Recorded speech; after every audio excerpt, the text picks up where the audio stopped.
Hi, this is Brittney from Desert Sage Herbs, and I am a registered herbalist with the American Herbalist Guild. And one of my favorite things to do is teach classes and how to use our herbal medicine in different kind of preparations. And so today I thought I would show you how to make an herbal infused oil, because I'm actually getting ready for our do-it-yourself body care making class that's coming up on April 2nd and in person at Desert Sage Herbs.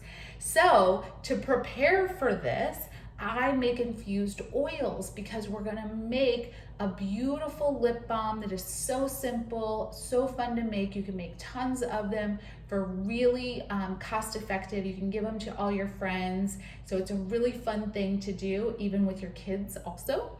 And then I'm gonna make my favorite salve, which is from our desert plants of Chaparral, or if you've ever heard of the other name is creosote bush. So this is a local plant located in our Sonoran desert that is a one of a kind, mostly if you're maybe somewhere that is out of our state that has never experienced chaparral. It's one of the most healing plants the desert has to offer.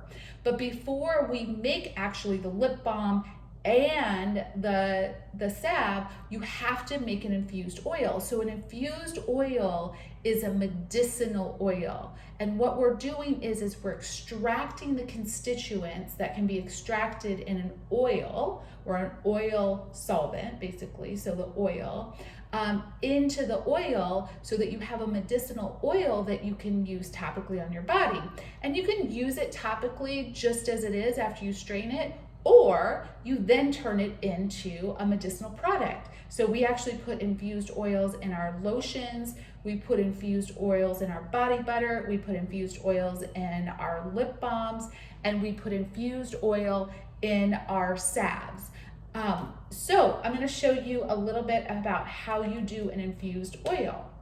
So there's the quick way and the slow way. I do wanna make one note. Not all herbs are really good at extracting with oil, right? Because oil only takes certain constituents out of the herbs. So for instance, some things are better in a water extraction where the water draws out the constituents. A lot of things need alcohol to extract the constituents, and then some things can be drawn out with oil, but not all the constituents are going to be driven out. So you do want to have a reference of what herbs actually will be the most medicinal in an oil extraction. So in this case, I'm choosing the herbs that can be drawn out into the oil. And like I said, these are some of my favorites. My kids love the salve and the lip balm. So what we're gonna do is this is a blend of Chaparral, which Chaparral, like I said, is one of the most medicinal healing plants. So it heals cuts, scrapes. It's super antiseptic, antibacterial. So this is so great topically. It's antifungal, it's antiviral. So it is a very, very powerful antiseptic. And so I use this in my first aid kit as something like you would use maybe a Neosporin, or when I was a kid, we would put Neosporin on our cuts and scrapes. In my household, we use our Chaparral Calendula Desert Salve. So we're going to have, let's see, what do we have in here? A half a cup of calendula petals. Calendula is also wonderful, and you can grow it in your garden very, very simply. Calendula actually will replicate cells a lot quicker to heal. So you do want to make sure that it's not a deep wound, because you can actually heal over it. So you want to be careful about that. But Calendula is a wonderful healer of skin. So we have our Chaparral and our Calendula, a half a cup of each. And then I have a blend of two oils. I have our local plant oil, which is actually a liquid wax, jojoba oil. And we get ours locally out of Dateland, and they are a small company that is very integrous and makes sure that the high quality oil of the jojoba we're getting that high quality oil that's all organically grown. And then we use grapeseed in here. And the other awesome thing about Chaparral is a wonderful preservative. So this oil will be preserved for a long period of time. I've grabbed some of my salves out years and years later, and they still have not turned rancid. So all we're gonna do is we're gonna pour the oil over the plant material. Simple, easy peasy. And then you wanna make sure you label. So I already did my labeling, right? You wanna put the date on there too. And you're going to seal the lid. Then you're gonna shake and make sure we're always thinking about good, positive thoughts, because we're making this wonderful medicine. We don't wanna think about bad things. So I'm just gonna think about all the love and healing that my class, the people that are in my class are gonna get this awesome desert salve. So there you go. This is your oil. So the best thing to do is let this sit for 2 to 4 weeks. I like to let it sit for 4 weeks. And you want to shake it every single day. I usually keep it in my kitchen so it's easy to remember I'm cooking, and I'm like, oh, I want to give it a little love and kind of macerate it a little bit. Okay, and just do that. I also have my lip balm oil that I'm gonna macerate a little bit too.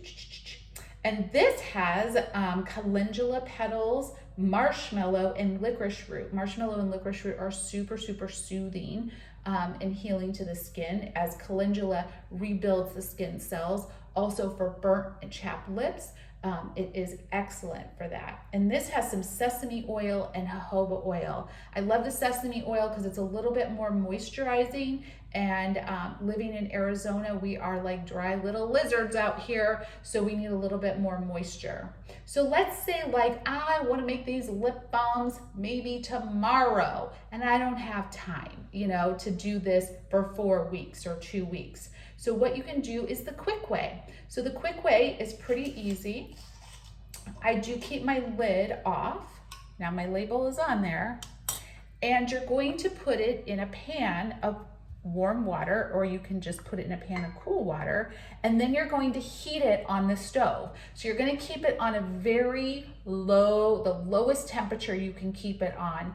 And what I do is I put my timer on, because what'll happen is the water will evaporate. So I basically put it on for maybe 30 minutes, let it warm up on a very low temperature, then I turn it off, and then I turn it back on. So I'll do that for about 24 hours on and off, because you wanna keep the oil at a very low temperature, but that heat is gonna help drive out those constituents. And so that's a really nice way to make your oil a lot quicker, by keeping it on the heat. And so that's gonna pull out the constituents a lot faster if you need to make your product in a more timely manner than waiting 4 weeks or you forgot to do it. So I'm gonna do a little bit of that and a little shaking. I'm gonna do both just because my class is in a week and a half. So anyways, that is how you make infused oils. And then you can strain them out.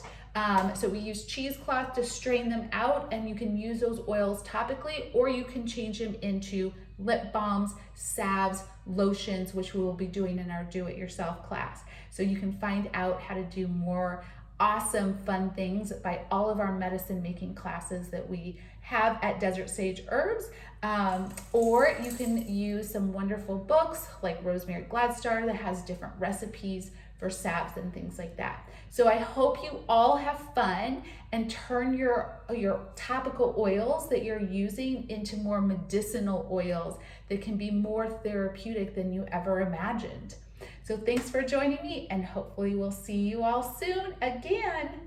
Bye.